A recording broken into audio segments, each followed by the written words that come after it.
오늘은 제 108문과 제 9문 두 문이고요. 10계명 중에서도 제 7계명 간음하지 말라라는 계명입니다. 이 간음의 정의랑 이제 부정, 어느 정도가 부정한 것이냐라는 그 기준은 여러분 아시겠지만 나라마다 사회법도 다르고요.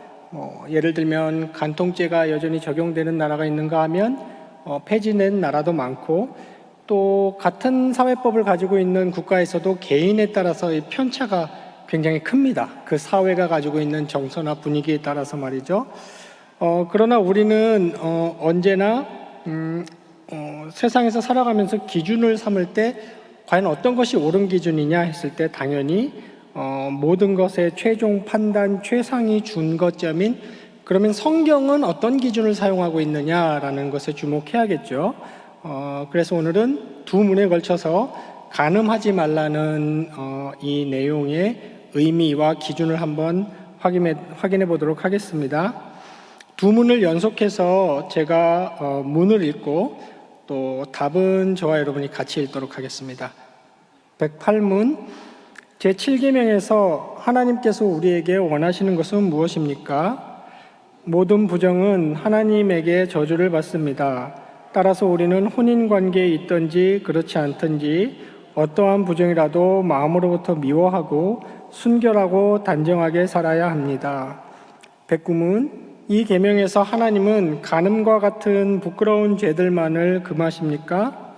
우리의 몸과 영혼이 모두 성령의 전이기 때문에 우리가 몸과 영혼 모두를 순결하고 거룩하게 지키기를 원하십니다.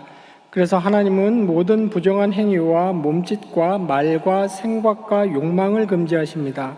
또한 무엇이든지 우리를 그리로 유혹하는 모든 것을 금지하십니다. 오늘은 간음과 관련해서 간략하게 세 가지로 좀 정리를 해보고 싶습니다. 먼저는 간음하지 말라는 이 계명의 내용이죠. 이렇게 두 가지, 이 내용을 이렇게 정리할 수 있겠습니다. 육체적으로 부정한 짓을 해서는 안 될 뿐만 아니고 정신적으로도, 그러니까 다른 말로 하면 마음으로도 그런 부정함을 저질러서는 안 된다는 겁니다. 그러니까 성경은 분명하게 안 돼라는 금지 개념을 가지고 있어요. 그러니까 간음은 안 돼라는 이 개념을 가지고 있는데 우리가 보통 세상 사람들이 통상적으로 가지고 있는 개념이 있죠. 뭐 이렇게 폭력에 해당하지만 않으면 안 돼, 괜찮다는 거죠. 성폭행을 했다거나 아니면 말로 어떤 행위로 모욕감을 줬다거나 이런 것만 아니면 부정은 아니다. 우리나라 같은 경우는 이제 간통죄도 폐지됐기 때문에. 그러나 성경은 그렇게 말하지 않습니다. 성경은 간음하면 안 돼. 그럼 간음은 무엇이냐? 육체의 부정함뿐만 아니라 물리력을 사용하는 부정함뿐만 아니고 마음으로 정신적으로도 이미 부정한 생각을 하거나 다른 이성을 보고 그런 마음을 가진 것만으로도 부정으로 성경은 정의를 하고 있고 그렇게 하지 말라는 것입니다. 그렇다면 그렇게 하지 말라고 했을 때는 그렇게 해도 되는 기준이 있겠죠. 그러니까 이제 성관계를 육체적으로 해도 되고 정신적으로나 마음적으로나 얼마든지 그런 성욕을 즐겨도 되는 그런 범위가 있겠죠. 성경은 그 범위를 어떻게 정의했을까요? 여러분 잘 아시듯이 혼인, 결혼관계로 정의했습니다. 그러니까 결혼관계 안에서만 육체적인, 정신적인 성욕을 향유할 수 있는 겁니다. 다른 말로 하면 무엇입니까? 결혼이라는 관계 밖에서는 육체적으로든 정신적으로든 사람의 본능인 이 성욕을 향유해서는 안 되고 그런 욕구가 올라올 때 끊어내고 절제해야 된다는 것이죠. 그렇다면 결혼은 무엇이길래 이렇게 사람의 본능적인 욕구인 식욕이나 배설욕이나 수면욕처럼 본능적인 욕구인 이런 욕구를 이 결혼이라는 제도 안에서만 가능하다고 성경은 말할까요? 셋째로 성경은 결혼을 이렇게 표현합니다. 언약관계, 그러니까 대표적으로 신자와 하나님 사이의 언약관계, 또 에베소서 5장의 표현을 쓰자면 그리스도와의 교회 사이의 언약 관계를 나타내는 대표적인 제도가 결혼이라는 겁니다. 그러니까 결혼 제도는 가장 핵심은 에베소서 5장에서 말하는 것처럼 그리스도와의 교회의 관계성을 나타내는 것이고, 또 결혼은 두 번째로 창세기 2장에서 말하는 것처럼 상보성이라는 게 있습니다. 상보성이 좀 어려운 말인데 이렇게 이해하시면 되겠습니다. 서로 돕고 보조하는 성질, 그죠? 서로 돕고 보조하는 성질. 이 상보성이 이제 결혼이라는 제도를 하나님께서 인류에게 허락하신 중요한 이유가 두 사람, 생물학적인 남성과 생물학적인 여성, 이 둘이 서로 돕고 보조함으로써 생을 살아가게끔 하는 그런 요소가 있는 것이고, 셋째로는 이제 자손을 양산하는 거예요. 특히 언약의 자손.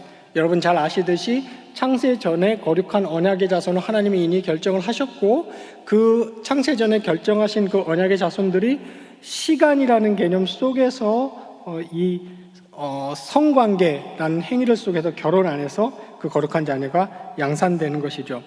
그런데 여기 굉장히 중요한 개념이 하나 등장하는데, 바로 이 결혼은 독점성이 있습니다. 성경 곳곳에서 발견되죠. 베타성이에요. 그러니까 한 생물학적인 남성과 한 생물학적인 여성 사이에서만 이 독점해야 되는 관계인 것이고, 이 밖에서, 결혼 밖에서, 결혼 안에서만 누리는 그 성적인 친밀함과 그 유대감과 그 다음에 그 결속감과 그 고결성, 이 성행위는 이 결혼 안에서 그런 요소를 의미를 가지고 있거든요. 그것이 결혼 생활이라는 밖에서 자기가 결혼 배우자라는 한 생물학적인 남성과 여성을 있는데도 불구하고 다른 상대를, 그러니까 베타성이 깨진 거죠. 독점성이 깨진 거죠.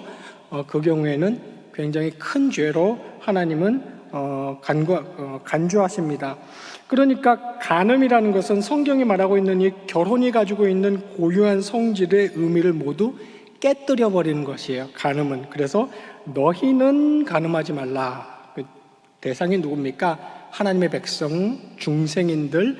태초에 신이 하나님이 결혼이라는 제도를 창세기 1장 2장에 잘 나오죠. 그 제도를 설정하셨을 때의 그 제도의 본질을 너희는 지켜라, 너희는 간음하지 말라, 이렇게 고대로부터 오늘날까지 한결같이 하나님은 얘기하고 계시는 겁니다.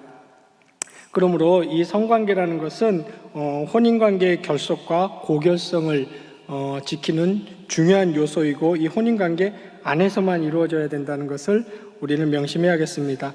예수 그리스도께서 다른 계명과 마찬가지로 이 계명도 우리를 위해서 완벽하게 성취하셨고, 우리는 이제 자유함을 누립니다. 그 예수님의 경고처럼 간음했을 때 한쪽 눈을 빼버리고 천국에 가는 것이 간음한 눈을 가지고 지옥에 가는 것보다 낫다라는, 우리가 천국에 가기 위해서 한쪽 눈을 뺄 필요는 없어졌어요. 왜냐하면 예수님께서 다 성취하셨기 때문에. 그러므로 우리는 예수님의 그 대신 속죄와 성취를 감사하면서 이 계명 역시도 힘써 지키도록, 이 세상이 어떻게 변하고 정서가 또 사상이 어떻게 변하든지 간에 우리는 우리의 창조주 되신 하나님이 주신 그런 결혼이라는 고유한, 이런 성적 순결이라는 고유한 것을 지키도록 애써야겠습니다.